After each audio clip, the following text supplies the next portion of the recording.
নমস্কাৰ শিক্ষাগুৰুসকল, আপোনালোক সকলোকে মোৰ চেনেললৈ স্বাগতম জনাই আজি আমি নিষ্ঠা 3.0 FLN সম্পৰ্কে কিছু কথা কৈ সামৰি এই ভিডিঅ'টো প্ৰস্তুত কৰিছোঁ। নিষ্ঠা 3.0 বা FLNটো আমাৰ প্ৰাথমিক বিদ্যালয় বা মজলীয়া বিদ্যালয় বা কম্পজিট স্কুলৰ যিসমূহ স্কুলত একৰ পৰা প্ৰথম শ্ৰেণীৰ পৰা পঞ্চম শ্ৰেণীলৈকে শ্ৰেণীসমূহ আছে, সেই শ্ৰেণীসমূহ থকা বিদ্যালয় সকলো বিদ্যালয়ৰ শিক্ষকে এই নিষ্ঠা 3.0 FLN যি প্ৰশিক্ষণটো কৰিব লাগিব। তাৰ বাবে পোনপ্ৰথমে আপোনালোকে প্লে' ষ্ট'ৰলৈ গৈ প্লে' ষ্ট'ৰৰ পৰা দীক্ষা DIKSIC আপোনালোকে স্ক্ৰীণত দেখিবলৈ পাইছে, এই এপটো ডাউনলোড কৰিব লাগিব। ইয়াক কৈছে প্লেটফৰ্ম ফৰ স্কুল এডুকেশ্যন। বিদ্যালয়ৰ শিক্ষাৰ কাৰণে এটা প্লেটফৰ্ম প্ৰস্তুত কৰি উলিয়াইছিলে NCERT আৰু আমাৰ অসমৰ হৈ এইটো SCERT কণ্ট্ৰল কৰি আছে। আৰু সেইটো অ'পেন কৰাৰ পিছত আপোনালোকে ইয়াতে কেইবাটাও লেংগুৱেজ দেখা পাব। তাৰে আপোনালোকে কি কৰিব লাগিব, ইংলিছ লেংগুৱেজটো আপোনালোকে চিলেক্ট কৰিব লাগিব। চিলেক্ট কৰি তললৈ কণ্টিনিউ আছে, কণ্টিনিউত ক্লিক কৰি দিলে এনেদৰে ওলাব। ইয়াতে টিচাৰ আছে, হেড টিচাৰ আছে। আমি টিচাৰ হ'লে এছিষ্টেণ্ট হ'লে টিচাৰ কৰিব লাগিব, আৰু হেড টিচাৰ হ'লে হেড টিচাৰত ক্লিক কৰিব লাগিব। আৰু মই যিহেতু এছিষ্টেণ্ট টিচাৰ হয়, গতিকে মই এছিষ্টেণ্ট টিচাৰত ক্লিক কৰিছোঁ। টিচাৰত ক্লিক কৰি দিলে আপোনালোকৰ অট'মেটিকেলি এনেকুৱা এটা পেজ ওলাই যাব। আৰু ইয়াৰ একেবাৰে তলৰ ফালে আপোনালোকে দেখা পাইছে বৰ্ড আছে, চিলেক্ট বৰ্ড আছে। চিলেক্ট বৰ্ডত ক্লিক কৰি দিব লাগিব।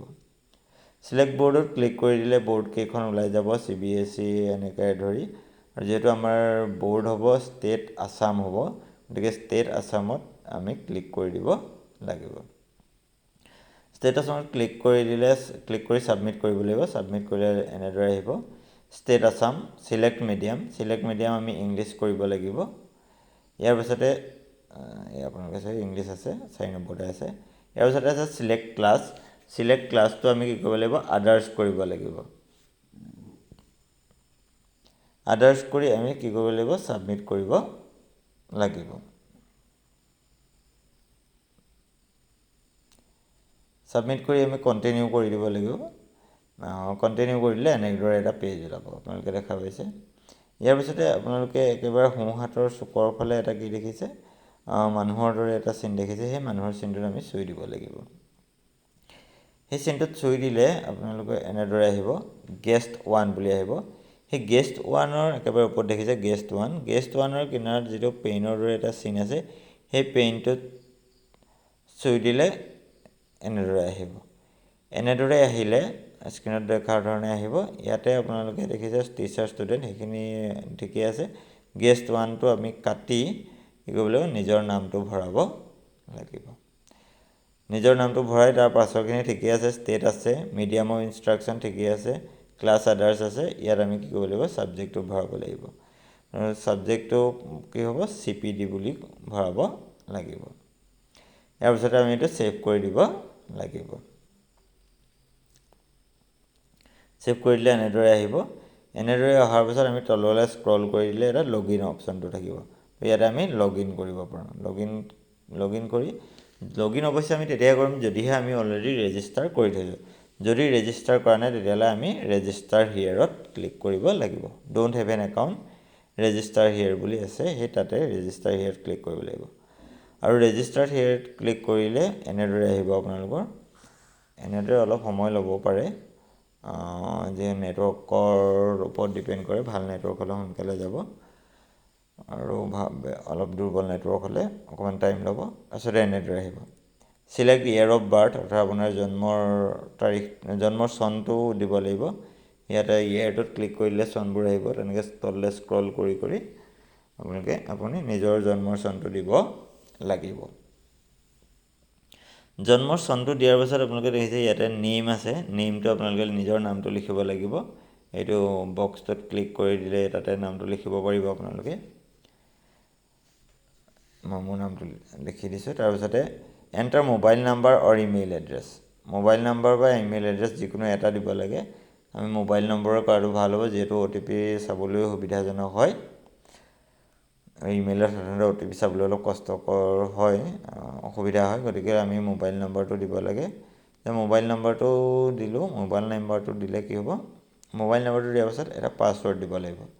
আৰু পাছৱৰ্ডটো এনেকুৱা হ'ব লাগিব, কি হ'ব লাগিব, পাছৱৰ্ডটো এটা হ'লেও কেপিটেল লেটাৰ থাকিব লাগিব, এটা হ'লেও স্মল লেটাৰ থাকিব লাগিব, আৰু লগতে এটা স্পেচিয়েল কেৰেক্টাৰ আৰু এটা নাম্বাৰ থাকিব লাগিব, আৰু মুঠ 8টা কেৰেক্টাৰৰ এইটো পাছৱৰ্ড হ'ব লাগিব।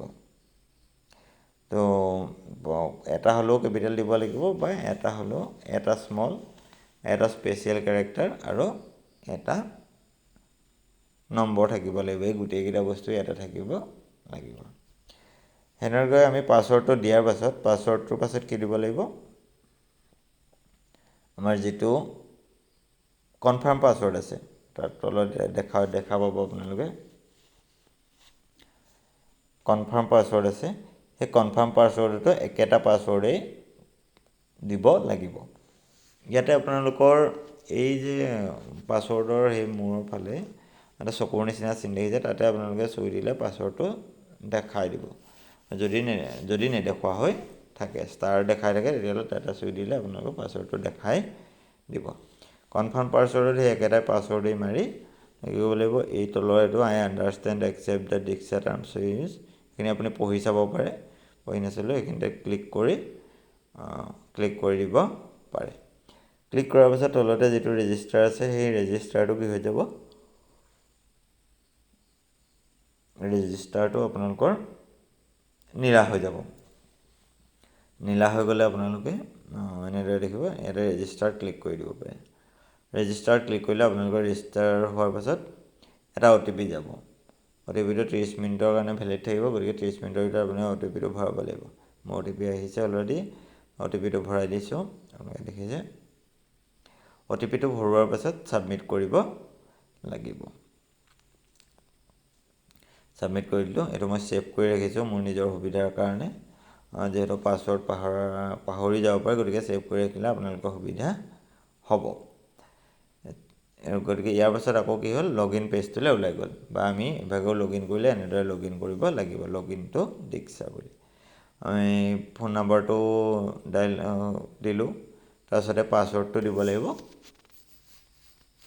পাছৱৰ্ডটো দি ইয়াত লগ ইন কৰিব লাগিব। লিখিছে মোক পাছৱৰ্ড দিব দিছোঁ, তাৰপিছতে লগ ইনটোত ক্লিক কৰি দিব লাগিব। লগ ইন কৰি দিলোঁ, পুনৰবাৰ ছেভ কৰিলোঁ, এনেদৰে এটা পেজ ওলাইছে। ইয়াৰ পিছতে লগ ইন কৰাৰ পিছতে আকৌ টিচাৰ বুলি চিলেক্ট কৰিব লাগিব।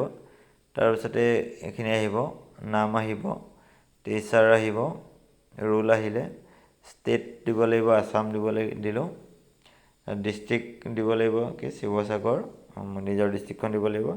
ব্লক দিব লাগিব, অৰ্থাৎ এডুকেশ্যন ব্লকটো আমাৰ আমগুৰি দিলোঁ। ক্লাষ্টাৰ দিব লাগিব, ক্লাষ্টাৰৰ পাছতে নিজৰ স্কুলখন চিলেক্ট কৰিব লাগিব। সেইটো কৰি গোটেইকেইটা কৰি প্ৰতিটোৱে কৰি ছাবমিট কৰি যাব লাগিব। তো এই স্কুলখন দিয়াৰ পাছতো কি কৰিব লাগিব, ছাবমিট কৰিব লাগিব, অৰ্থাৎ গোটেইকেইটা কৰাৰ পাছত ছাবমিট কৰিব লাগিব। আকৌ একেবাৰে ফাইনেল ছাবমিট কৰি দিলোঁ। প্ৰফাইল আপডেটেড ছাকচেছফুলি বুলি দেখাইছে, দেখিছে আপোনালোকে। ইয়াৰ পিছত আকৌ পুনৰ সেইটোলৈ যাব লাগিব। সেইটোলৈ গ'লে ইয়াতে দেখাইছে, এইখিনি তথ্য দেখাই দিছে, অলৰেডি আপডেট কৰা হৈছে আমাৰ এইখিনি তথ্য।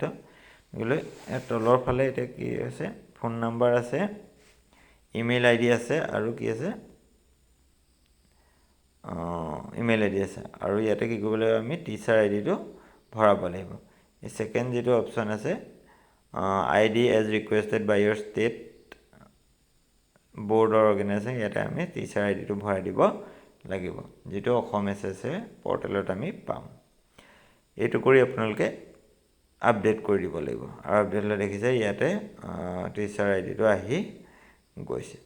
তো এনেদৰে আমি কি কৰিব লাগিব, এই দীক্ষা এপটোত লগ ইন কৰিব লাগিব, আৰু লগ ইন কৰি আমি কোৰ্চটো আগবঢ়াই নিব লাগিব।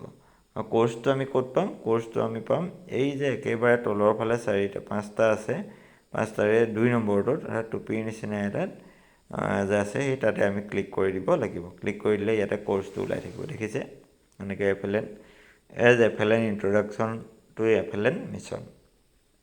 নো মেছেজ এভেইলেবল দেখাইছে। এইটো এইকাৰণে দেখাইছে যে এই প্ৰগ্ৰেমটো কি হ'ব 8 নৱেম্বৰ তাৰিখৰ পৰা আৰম্ভ হ'ব আৰু 8 ডিচেম্বৰ তাৰিখে শেষ হ'ব। আৰু যিহেতু অনলাইন ছিষ্টেম সেয়েহে এইটো নিৰ্দিষ্ট সময়ৰ ভিতৰত কৰাটো জৰুৰী। আশা কৰিছোঁ আপোনালোকে লগ ইন কৰি আপোনালোকে নিজৰ কামখিনি কৰিব পাৰিব।